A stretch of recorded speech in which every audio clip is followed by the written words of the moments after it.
Welcome, folks, to this week's edition of Tech Sales Advice.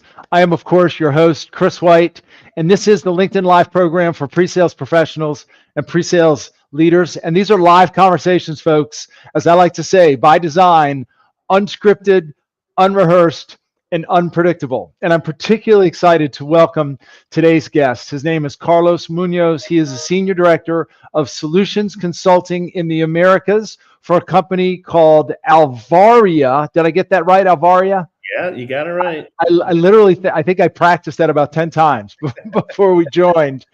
And Carlos, you and I chatted a few weeks ago, and we talked about the notion that a lot of people who enter this profession do so from a non-sales role. They're either experts in their field, in their domain. They come from industry. Maybe they become experts in a platform, a solution, and then for whatever reason, for a variety of reasons, they decide to jump into this profession.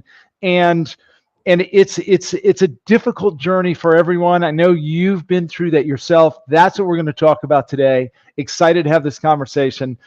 But before we jump into it, though, thank you for being here. Welcome. How are you doing, my friend? Thank you for having me, Chris. I'm doing great. I'm really excited about the conversation, the opportunity, hopefully to share some background, things that I've seen, some things that I've experienced personally that can help folks that are transitioning or considering transitioning to a pre-sales career, help them navigate those waters. I'm really excited to have this conversation. I think it'll do a lot of folks a lot of good. Fabulous. Well, I am happy to have you, sir. I know the few times you and I have chatted, you and I always get worked up and passionate about this stuff. So I have a feeling that's going to come through loud and clear.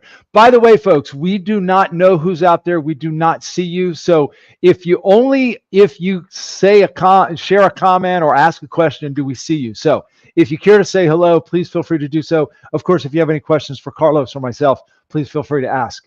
Carlos, let's begin. I introduced you. You're now a senior director of solution consulting with Alvaria. Do you mind sharing a little bit more about your background, though, how you got into pre-sales and what what your journey was? Yeah. So my journey started a long time ago, right? So and it did start in the domain space. The way that I like to explain is I grew up in contact centers. I spent a lot of time in the contact center space more than 25 years ago. I was really responsible. I cut my teeth with workforce management in the contact center space.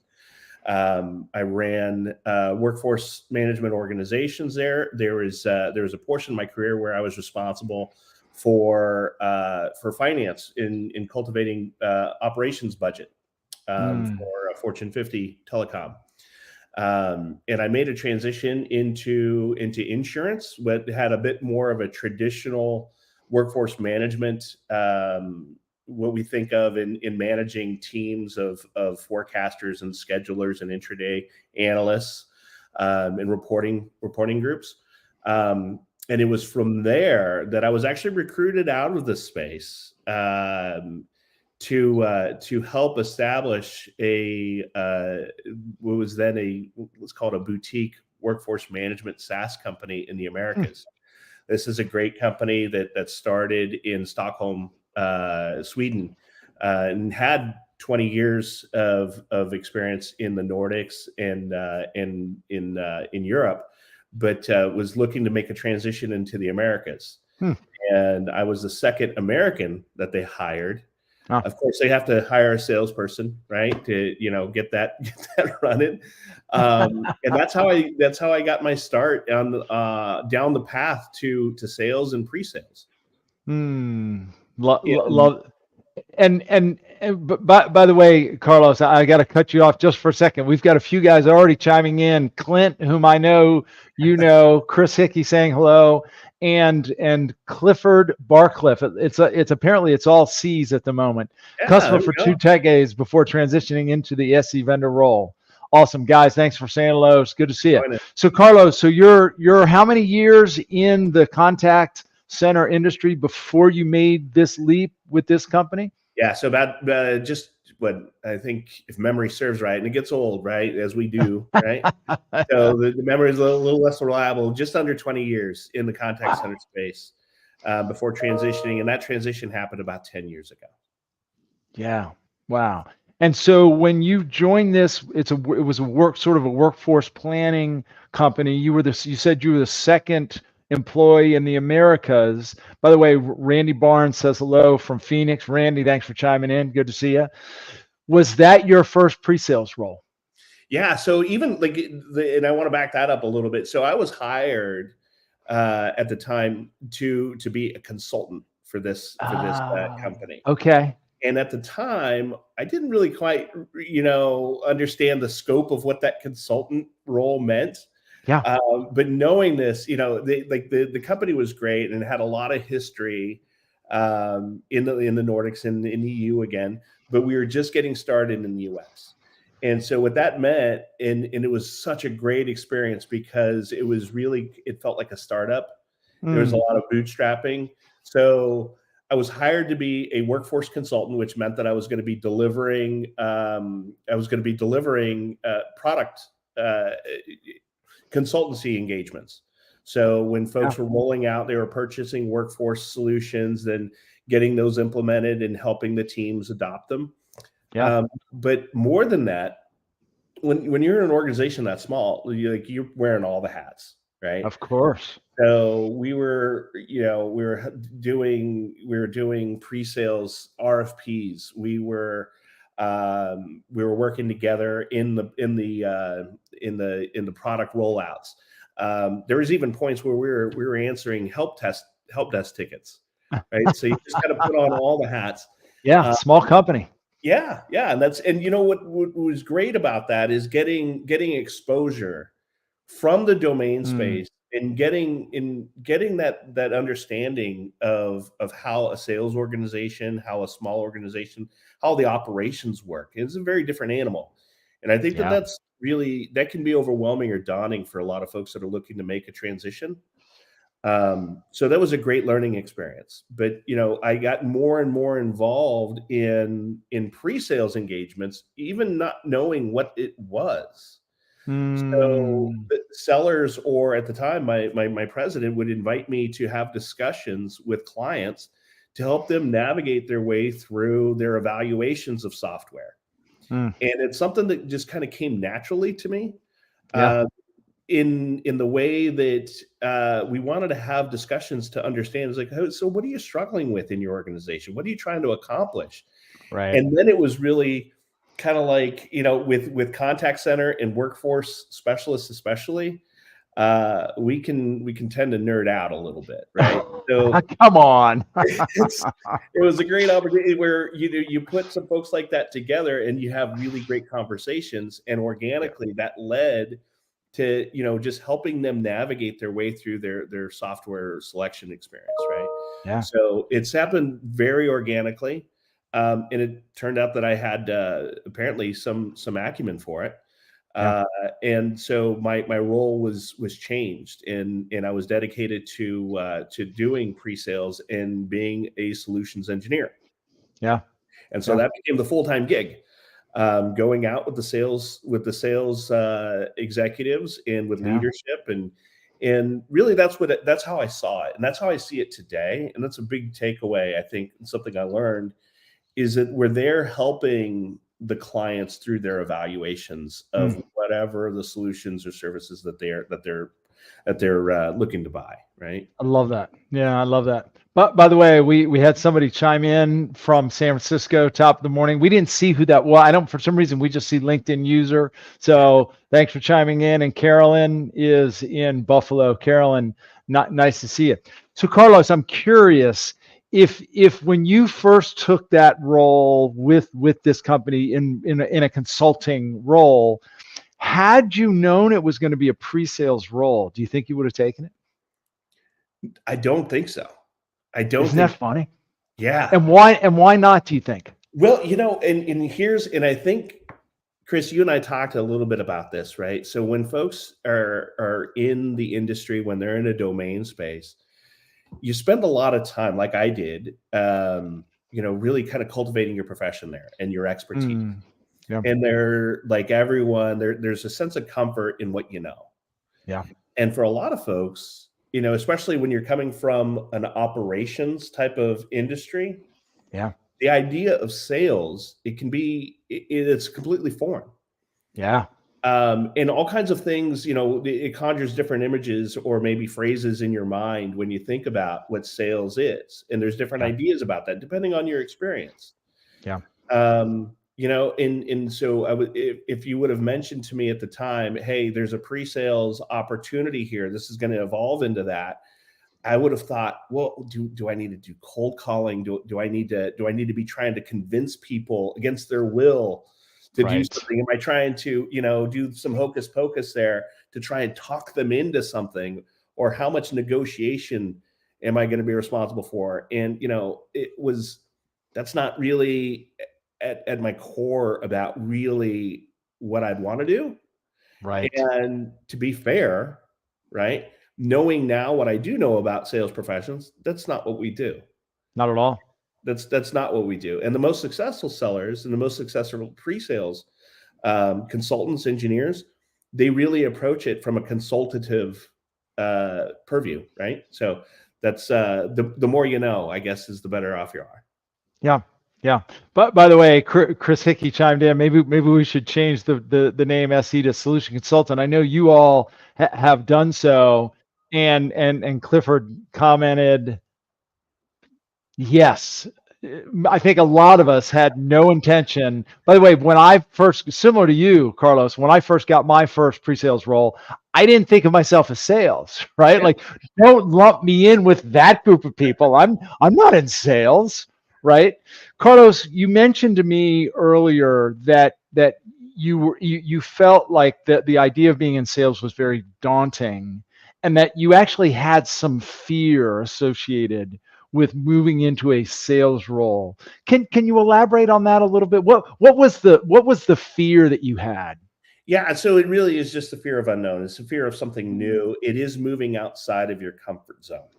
Yeah. So this could be what anybody who is considering a career change, whether it's departing and changing industries or verticals. Yeah. That there's a big leap of faith that you have to take. Huge leap of faith. Yeah. I think that there's something that folks that are considering a pre-sales career that they benefit from. So in that a lot of times what's necessary is a strong domain experience, a strong command and understanding of the industry. So there's a sense of comfort that the space, and a lot of times the products that are in play. Yeah. The different companies that you've maybe as a client, you've gone through RFPs, you've gone through evaluations, you've seen demos, and you really didn't, you knew that was kind of a sales process, but you didn't put two and at least I didn't put two and two together at that point. Yeah. So it's really what we think it is, and the reality of it are not, those two don't always, the ideas aren't reconciled. Yeah. But having that and being able to lean on that domain experience, I think, is what one of the biggest pieces are. And there's some things I want to mention about this here. And I don't want to get ahead of ourselves, Chris. When we were talking about so when I'm considering recruiting folks for pre-sales positions, what are the things that are really I'm looking for? And I think for most sales, pre-sales, almost any client-facing role, that there's four key skill sets or core competencies that are required. And one of the biggest is for me is domain experience. Yeah. So do you know the industry? Do you know the players? Do you have an understanding of the jargon? And can you translate all of that? Yeah. If you grew up being a baker and you want to get into medical sales, that can be kind of tough, right? That's going to be a challenge. Yeah. Not impossible. but it's certainly helpful if you have some experience in the medical field. Well, and what you're talking about there is credibility, right? If you've been in the industry, you have instant credibility. In fact, I have a number of people who will reach out to me and say, Chris, I'm thinking about getting into pre-sales, but I don't really have much technical experience. And my question for them is, well, what have you been doing? Like there's one young lady I spoke to recently. She's been in the military for 4 years. And I said, well, then you should, there's a lot of companies out there that sell software to the military. Right. So I would start there. So 100% yes. Some sort of domain expertise, industry expertise is to me the foundation of a good candidate. Now you mentioned that there's 4 things that you look for. Yeah. That was the first one. What's the second? The second one is product knowledge. And you don't need to have that out of the gate. Like you don't need to be a product expert coming into an organization. It's great if you were like a power user of a product. So I'm in tech sales, right? So in my organization we have contact center end to end. So there's workforce engagement, there's client experience, all of those pieces, analytics. So folks that come from that space have an understanding, or perhaps super users of our products in the field. That's super helpful. That's a lot of training and understanding that we don't have to. Now, is it a requisite? No. Right. Is it helpful? Absolutely. And if you don't know the products themselves, if you're familiar with competitors, if you've used things of the like, it's really understanding the processes and mechanics about what it is that you're supposed to be speaking intelligently about to your clients. And more to that is, how do we help them, our clients, through the evaluation process if we don't have a sound understanding about the domain space and the nuts and bolts of the product? That's the thinking behind it. Yeah.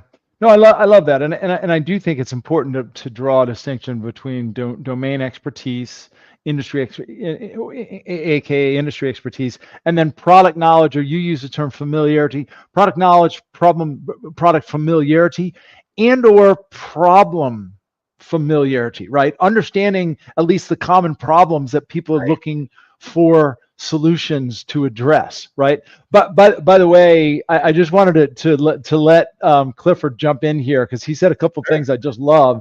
He mentioned that now I can't ever imagine going back to an inside customer role. And Clifford, I couldn't agree anymore. And I think this is interesting, Carlos, and I'd love for you to chime in on this. Clifford said, looking back though, I was always good at, quote, selling me. And I think all the good or best sales folks are great at promoting themselves. And it's interesting, Clifford, thank you for the comment. I think it's interesting because this is actually something I recognized about myself as I went through different, a couple of different organizations. I was in consulting too. And I discovered I was pretty good at the, quote, the interview process. And what I realized was the interview process, you're really selling yourself. And so what do you think about that, Carlos? I mean, how much of what we do is selling ourselves versus selling the product and our company and really aligning with the customer? Yeah. So there's a sense of comfort that you have to have, right? So when you're at ease in having the conversations, and where we're approaching it from the perspective of trying to help a client really understand their strategic goals and digest those into more the tactical, then we can really kind of talk about how do we help them get there, right? So it's one thing being a pathfinder and understanding where north is. Love that. Right. But, along the way, if we don't know that there's canyons and a whole lot of other dangers in the way, we need knowing where north is. They're going to do a whole heck of a lot of good. You got to be able to know how to navigate that, and having the bona fides, having the expertise, having the credibility to be able to consult and coordinate and really help a client in their navigation is what's important. Yeah. By the way, love the term you just used, the pathfinder. I mean, that I haven't heard that term used in a minute. But I love the mental image you've just created when we're working with customers. If we think of ourselves as pathfinders, right, which is to say, let's tune into what are they really trying to achieve, right? And the more we can demonstrate that we understand them and their unique situation, Right. and we have we're sort of playing the role of the pathfinder, which is, allow us to help you, chart a course to achieving that. I just love that. Again, Carlos, let me just say hello to some of the folks that are online. I don't know who this was. It just says LinkedIn user. As someone who became an SE right out of college, I definitely had an uphill battle, but I'm grateful for it. And there's more and more people who are getting, pre-sales is actually something you can get into right out of college now, which is amazing. And we have a hello from Matthew Kolos. I hope I'm saying that right. An enterprise AE to an SE role, a lot more credibility. Matthew from sunny Tampa. Thank you for saying hello. Carlos, I interrupted you. What you finish the thought you just said? No, and Matthew mentioned something of this as well. So in our role as sales consultants, as solutions consultants, as pre-sales engineers, one of the key pieces that we're helping is to help our sellers, our account executives. We need to help them navigate through this process as well. Oh, I love that. Because Chris, one of the important things we just talked about is that we need to have this strong industry and domain knowledge. Maybe a lot of sellers may not have that. They may not have that. Yeah. So it's really up to the pre-seller to help both the seller and the client navigate through this process. I shared with my team, I share a lot of these stories, but the fact of the matter is when you've been in that role on the other side of the table, so to speak, and you've gone through rip and replace, you've gone through upgrades, you've been on that side of it, right? So you know what it is, and sometimes our clients don't know their own buying process. Sometimes the strategic goal that their leaders are setting forward, that plays a game of telephone, right? Before it filters. It makes its way down. Yeah. And the messages are ill-received. So as an example, this is something I share with my team members, so maybe a client is really focused on containing operations expense. But that's a strategic outcome that they're really looking to manage toward. By the time it gets down to the front line, they may be focused on something like customer interaction handle times. And it's, too much in the minutia. And there's better ways to solve that problem about containing operational expense. So it's translating those things, understanding how to recognize those, and being able to empathize with our clients, right? So when we've been there and gone through these exercises and understand how difficult and sometimes painful they can be, how are we better positioned to make this a better evaluation process for them?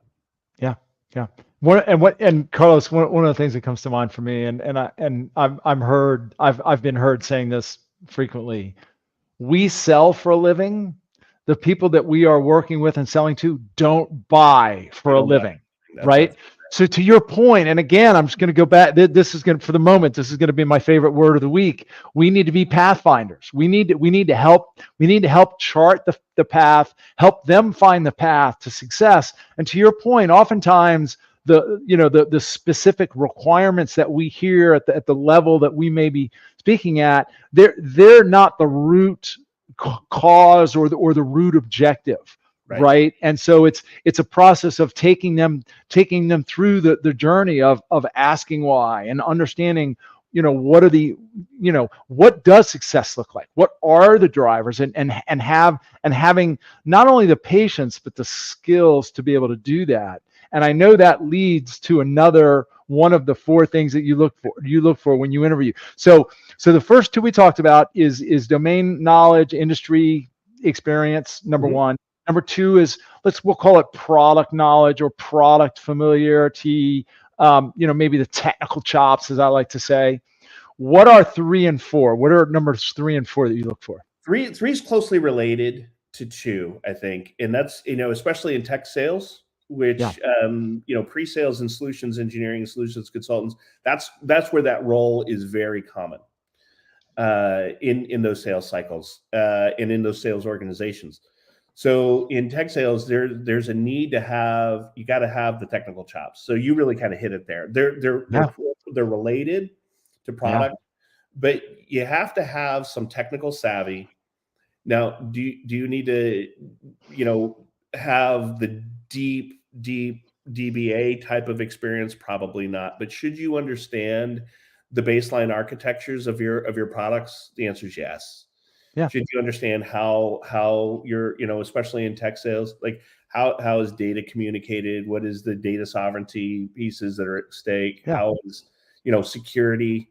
InfoSec is really at the fore of a lot of organizations' mind, right? So knowing, having a strong foundation there, again, lends itself back to the bona fides, the credibility, in helps our clients through their evaluation process. We're helping them navigate the waters. Yeah. And the fourth is really that's where it comes down to. I'd been calling this presentation skills, but it's not just presentation. So it's not a matter of are you a Toastmasters alumni? Those things, do you make good eye contact? That's important, right? So are you engaging? But rather, do you understand the value proposition of what you're espousing, what you're really proposing? Yeah. Do you understand the smart way to position that? And are we truly helping our clients and our sellers through the evaluation process? Yeah. So maybe the term presentation skills is a bit of a mislabel there, but it does really tie back to, can you communicate? Are you credible? And are you focused on the right details? And are you practicing, right? Yeah. I mean, what I hear is sales skills or sales acumen, right? Because to me, what's included in the sales skills? It's the ability to listen. It's the ability to connect. It's the ability to communicate. It's certainly the ability to deliver the message in such a way that emphasizes value, right? It's the ability to handle difficult questions. Some might call them objections. So to me, I think that's the other piece there. And here's the irony: is that most people coming from industry, they don't necessarily have those skills, or they typically don't have formal training in those skills. Right. But I think a lot of us, and you seem to be one of those people, a lot of us sort of have certain sort of natural talents that sort of give us the, a sort of an easy transition into that. So are there certain just sort of innate talents or skills that you're sort of looking for as you're interviewing people? Yeah. And you hit on something. There's actually, it almost revisits a lot of what we just talked about and what can be daunting about taking on a pre-sales career path, right? But when, to answer your question about, are there specific skills, those innate pieces? I think a lot of folks, when they think of pre-sales or they're thinking about sales, they're thinking about this over-the-top extrovert, right? The person at the party who can talk to anybody and life the party, right? Yeah. You know what? We do need to be engaging. We need to be able to hold interesting conversations. But I think the key there, it's not about us, right? It's about our clients. Amen. And so to answer that question more directly is I think that better listening skills are important, because when you're a good listener and you have good critical thinking skills, you put those two together, and guess what? You can have a pretty interesting conversation. You can engage with folks. And by the way, Chris Hickey mentioned connecting your offering to a larger business goal. I mean, you nailed it. The ability to really listen and truly understand and then the critical thinking skills to connect the dots on, so this is really what you're trying to do, and now here's how our solution aligns with that, and then the ability to present or demonstrate the solution in such a way that makes it crystal clear how our solution is going to help them achieve what they're trying to achieve and get where they're trying to go. Boom. I mean, that's the, I mean, there's the gold right there, right? And Chris Hickey, with his comment, like he hit the nail right on the head, right? So, without getting too rabbit traily here, there's an importance about like early discovery and early engagement in a pre-sale cycle. Too many folks get tied up in checklists possibly, and tell me about your environment and very specific pieces, instead of having a conversation with the client to understand where it is that they're trying to go. And Chris Hickey, you just mentioned that in your comment about tying that back to their strategic goals.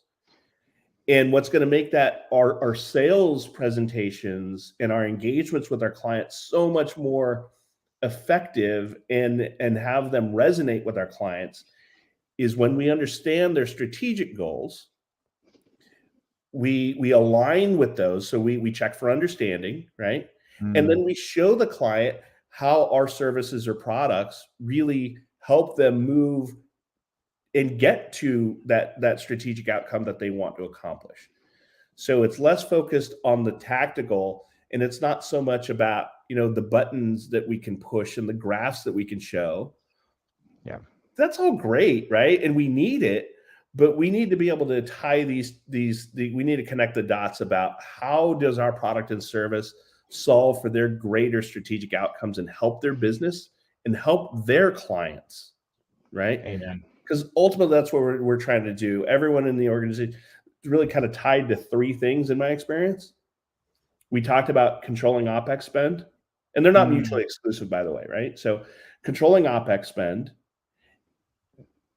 cultivating and retaining clients, so improving our customer experience is really top of mind for a lot of organizations today. Yeah. And thirdly, it's how do we cultivate and improve our employee experience? So I think in my experience, what we've seen is with a lot of organizations, their strategic goals are going to be tied to one of those three in some way, shape, or form. Yeah. And the button that we push or the graph that we show isn't as important as understanding how we tie our ability for them to accomplish those goals, to improve on each one of those three. That's where it really matters for them, right? And that's what's important. Yeah. Time, money, and resources. Carlos, let me push our pause button, folks. If you're just joining, I'm speaking to Carlos Muñoz. He is a senior director of solutions consulting with a company called Alvaria. We're talking about making the transition into pre-sales from a non-sales role, an industry role, domain expertise, maybe a power user of a platform. We've had lots of chat in the thread there, so keep it coming, Clifford and Clint and Chris and all you guys, keep it up. I was going to say it's sort of a C name day.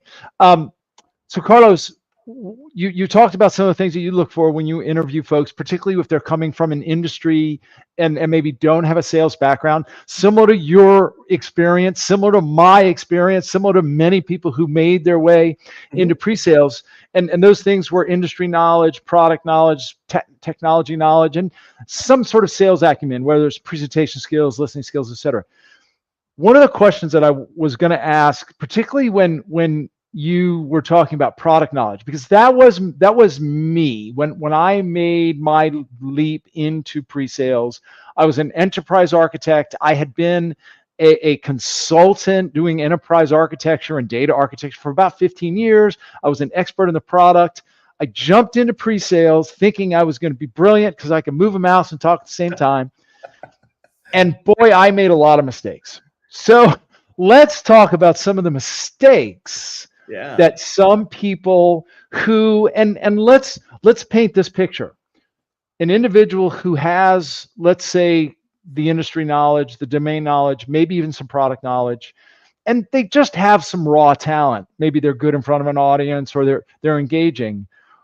And anybody listening to this might think to themselves, shoot, that sounds like a good that sounds like a great candidate for a sales engineer to me, but still, those are the individuals, myself included, who make some of the biggest mistakes early in our career. What are some of the mistakes that either you saw in yourself or you see in others making that leap?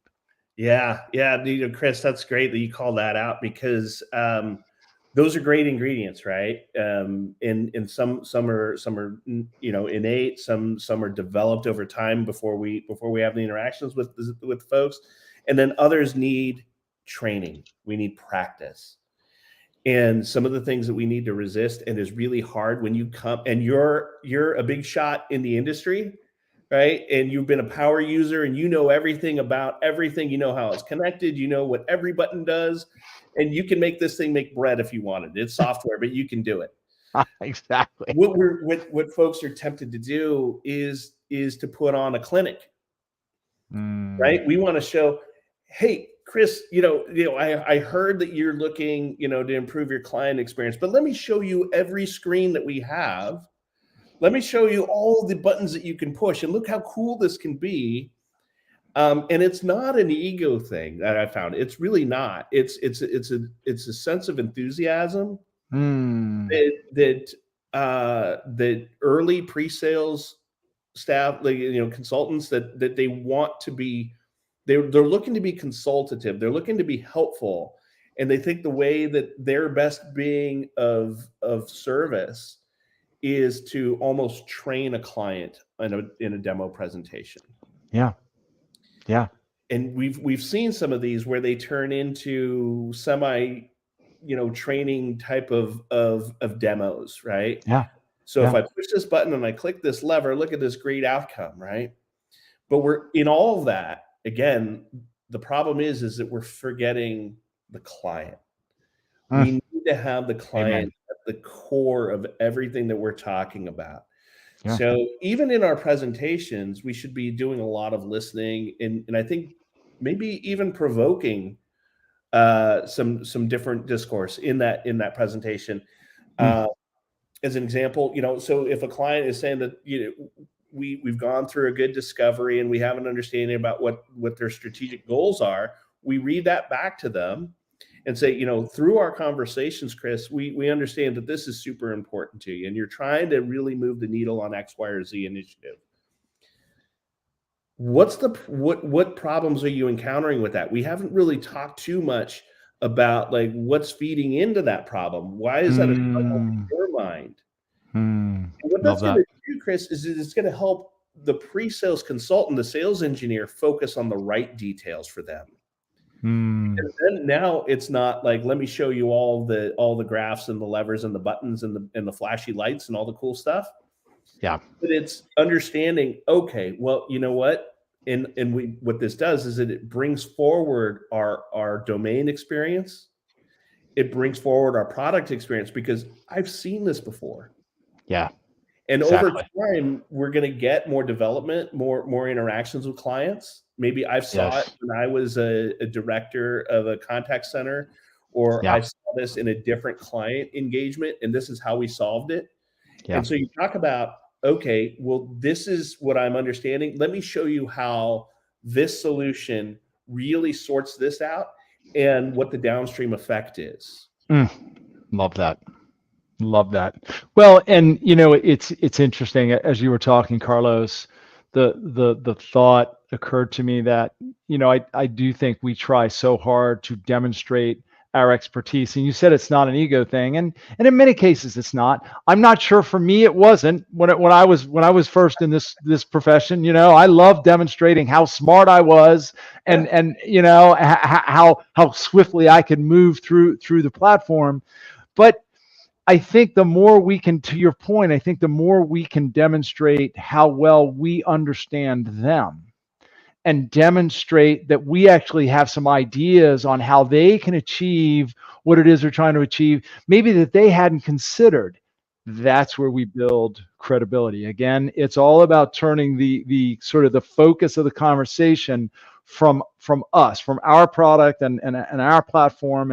And I do think that this is one of the big mistakes that people coming from industry and domain experts or product experts make when they enter this profession. I know I did, which is We love teaching people how to use the platform, right? It's more like a how-to demonstration. That's right. And I think Chris said this.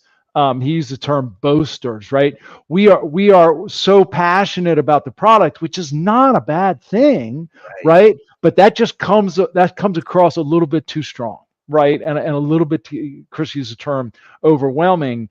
And the more we can dial that back a little bit, and instead show enthusiasm for them, show enthusiasm for helping them achieve something, it totally changes the conversation. So, by the way, Clifford mentioned my biggest mistake: use a talk that worked well many times, and then failing horribly when I didn't listen to the customer. Clifford, so well said. And it's so funny. I mean, I think we all fall into this trap, right? Yeah. It's so easy to do. So what have you done to help maybe some of the folks that you've brought into your organization, or that you've worked with, over your career, that maybe are new to pre-sales, and they're just falling into this very common trap, for lack of a better term, and again, oftentimes it just comes from a good place, right? People are excited, they're enthusiastic, they're eager to help, right? They're eager to please. What's some of the advice that you give for somebody who finds himself in that situation? Yeah, so like this has to be something that's approached, and it needs to be part of your culture, right? Because if we get into harbor tour, show and tell type of presentations, and that's just the way we operate, then having a discussion with one person about hey, that was really kind of a training clinic, and maybe we could do a better job this way. That's just kind of how we operate, and what I mean by that is, from a sales organization perspective, like top to bottom, we all need to be aligned in understanding what is important to the client and making sure that we're all focused on that. That means, by the way, I love that. And I don't want this could be a whole other hour topic, right? About racing to the demo prematurely, right? Yes. Let's just demo. Really, what that call to action should be is, let's just understand what the client needs and what they're trying to accomplish. So that's the first thing I would say, is this needs to be a cultural mindset that we all adopt. That's what we're looking to get to. I love, and if I can just jump in on that, Carlos, I love that you said that, because I honestly, the moment you said that, one of the thoughts that I had was, AEs, with all due respect, AEs sometimes are part of the problem, right? In what way? They get a lead, they get an opportunity. The client they're speaking to says, well, we'd love to see a demo. So what does the AE do? Reaches out to the SE and says, come on in, we want to show them a demo, right? And oftentimes, particularly if we're new in this profession, we're just eager to have some opportunities at the plate, right? So we're happy to jump in and give a demo, right? And all we know is, well, let me just tell you all about the tool, and you start here and it's A, B, C, D, E, F, G, right? We just go through the thing. So you're right. It's got to be cultural. I also wanted, Carolyn said, and I love this, she said, my mistake was always waiting for the AE to take the lead. Leadership is important for the SE. Carolyn, thank you for chiming in with that. So true. We need to take more of a lead role in advice. And this comes back to something you said a moment ago, being a pathfinder, not only with customers, but being pathfinder with our account executives, right? And helping them navigate this journey. So sorry, I know I interrupted you there, but you spurred something in me, so I had to chime in. Okay, so culture is one thing. What's a piece of advice you might give to an SC who has maybe just given a demo and it felt a little bit too much like a training conversation? Sure.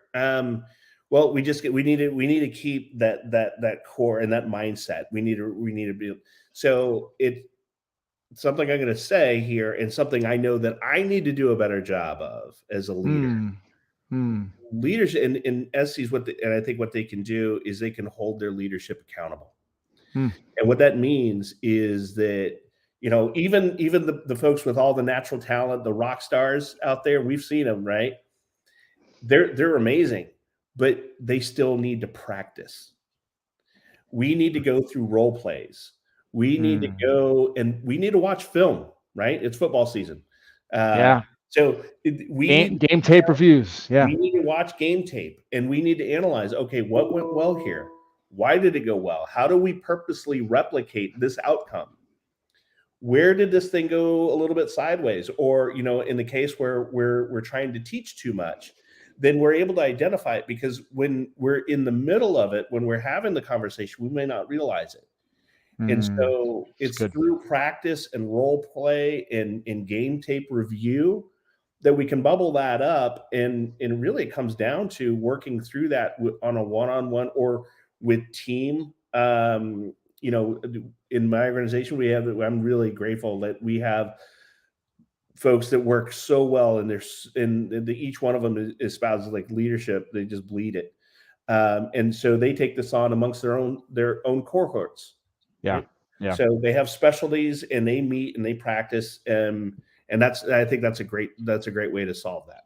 I absolutely love that, and I know you're somewhat familiar with the 6 habits. So therein lies habit number 4: practice your craft. By the way, I have to just say hello to my friend Dave McCauley. He made a comment about partnering. Could not agree more.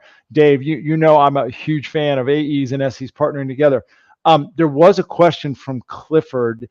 And I think, Carlos, you may have just given him an answer, but I think it's worth just double clicking on this for a moment. His question is, how do you keep yourselves out of a prezo rut? I'm assuming sort of, getting out of or avoiding falling into a rut with your presentations. Anything? Thanks for the question, by the way, Clifford. Anything come to mind for you, Carlos? No, I think, Clifford, that's the key. You know what? There's only so, I think, diverse any one of our presentations could be because of the nature of the products and services that we're consulting about, right? But the fact of the matter is we need to be dialed into that client and what it is that they're trying to accomplish.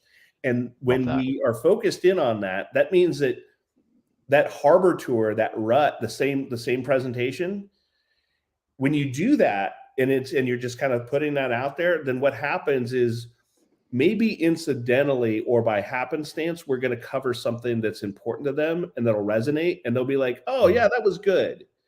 But we spent an hour and a half, and only 15 minutes of it was really important to them. If we spend the time to really understand what they're trying to accomplish, and we can get creative about tying our products, our services back, and storytelling about how this is going to help them meet their strategic goals, that's where things get interesting, and it changes the whole dynamic of the presentation. Yeah.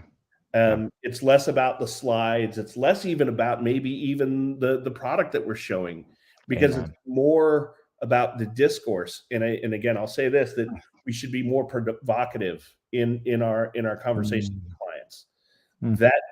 That's going to help and really kind of shake things up, and it's going to sharpen your presentation skills. Love that. By the way, you're dropping some great words. Discourse. Love that word.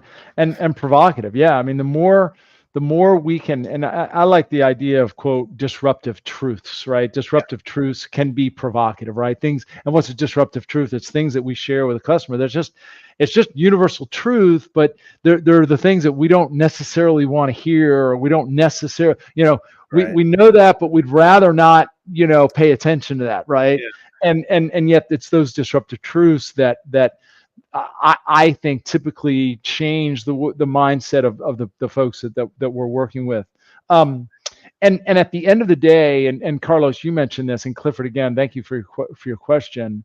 The one thing that's always different in every one of our presentations or demonstrations is the client, is the audience, the people we're talking to. So to me, that's how we avoid getting into a rut, is we make sure that every time might be the exact same slides, it might be the same demo material, but I believe the message, the story, the sequence, the emphasis can always change based on who we're talking to, their specific situation, their unique challenges, etc. So, love that. And by the way, just so many other good comments here. I think I've lost track of where we are.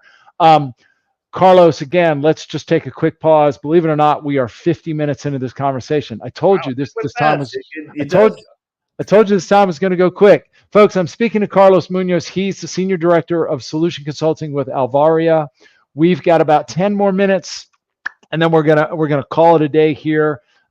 We've been talking about making the transition into pre-sales from a non-selling role, an industry role, an operations role, domain expert, etc. Carlos, anything else that you were hoping that we would touch on or wanted to sort of share as we sort of round out this conversation? Yeah. So just to kind of recap what we've covered, and I think that there's the elephant in the room that we need to talk about in the last 10 minutes. And so as folks are making transition from domain or enterprise expertise into pre-sales, some of the things that they're going to struggle with is possibly understanding the product or the service really in depth, right? And these kind of getting back to the 4 tenets or the 4 core skill sets. Also balancing the technical and the sales skills that we've talked a bit about today. Yeah. That gets also to the customer engagement and style of communication, not trying to train. These are pitfalls. Yeah. They need to really kind of acclimate themselves to creating compelling presentations and demos. That doesn't necessarily come naturally, especially if we just want to be if our thinking is like, let me show you everything and what it does as a training course or, as a clinic. They're very different things. Also keeping abreast of changes in the industry, even with your own products. These things, it's a fast-paced environment in many environments. So those are things that are tough, and you got to be ready to be able to deal with coming into a pre-sales sales organization. There's also just dealing with rejection and pressure, right? That's a new piece that we have to understand that it's nothing personal, and that really if a client is making their evaluation and we've helped them the best way to evaluate, we've been focused on their strategic outcomes, their business outcomes, and we're a good fit, more times than not, we should win that business. And if we don't, then likely there's probably just a better fit out there. Yeah. But I think the one of the biggest pieces that I've seen and what I struggled with personally, coming in from the domain to pre-sales, especially, actually just kind of getting started with consulting, but it was this notion of the imposter syndrome. Yeah. Right? Clifford just well, look at that. Wow, yeah. that's amazing. He just nailed it. So let's talk about that. In what regard did you feel like you struggled with that? Well, sometimes I personally, coming into this, I was just so excited about because I was so excited that I was being invited to continuously just share my background and expertise. And it almost seemed like it was too good to be true. I'm getting paid to talk about workforce management and to help you manage your operation better. And as I said, I was like, I kind of get nerded up with these things, and other folks are of the same ilk. We get really excited, and that was the job. Yeah. And today, when we get involved in pre-sales and sales, it's very much the same. How are we helping you to improve your organization, right? Yeah. As a client and service provider or product provider relationship. And we can tend to feel like, is this too good to be true? Right? Yeah. This is other times it could be part of the imposter syndrome is do I deserve to be here? Am I qualified to be here? Yeah. And some of the best advice is just, I think, for folks that have dealt with this, and I think that anybody coming into, you're more than likely going to experience it. I've hired a number of folks out of the industry, and luckily I have that shared experience that I could share with them. because they've all expressed it. Yeah. But they need to rely and really believe and come back to, I deserve to be here because I have expertise. I have something to share, and that's valuable. Yeah. And when you're into a new environment, it could be a little bit overwhelming because, you know, you've changed from one industry or vertical into sales, and there's a lot of process and motion. And you don't know how to navigate that. That's all new to you. And you know, you need to figure that out. But that's trainable. That's going to come with time. Yeah. What doesn't change is the value that each one of us bring to the organization and to our clients because of that deep domain experience, because of that consultative nature that we can share insights. And that's what we can rely on, right? So when in doubt, rely on and feel good about your level of expertise and what you're bringing to the table. Love that. And, you know, something that comes to mind for me, Carlos, is a few things actually. First is self-awareness. Yeah. I think there's so much power in self-awareness and recognizing where your expertise is and where your expertise is not, right? And like knowing where your lines are and being, like, if you're asked a question, being okay with saying, great question. No, I can't give you a complete answer. Let me make it my job to come back to you on, you know, with a good answer. I think it's also a certain confidence, not just in our expertise, but our skills and our ability.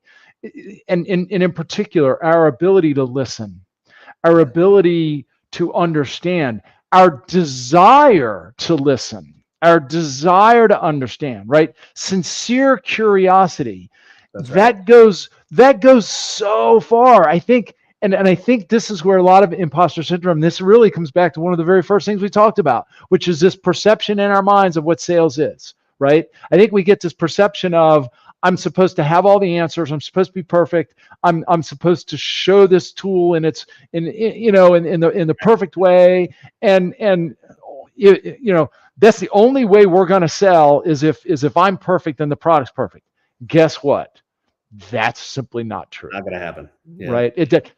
You could be perfect and you could do it, and they could be completely unimpressed because it in no way aligns with them and what they're trying to do, and it's not relevant to them at all. If you sincerely have the right mindset of customer first, if you're good at listening, if you sincerely want to understand, if you have a desire to help, and then you use the term critical thinking, the ability to leverage your critical thinking, leverage the expertise you do have, and then present a solution in such a way that, I mean, that's, to me, that's how we overcome imposter syndrome. If you can do those things, it's okay if you've never done this before, right? It's okay if you don't have all the answers, and right? We got to not be afraid. This is one of the greatest things that I learned in working for a Swedish organization. The American mindset is very much tied into that. I need to be perfect. If I don't have the answers, am I the right person?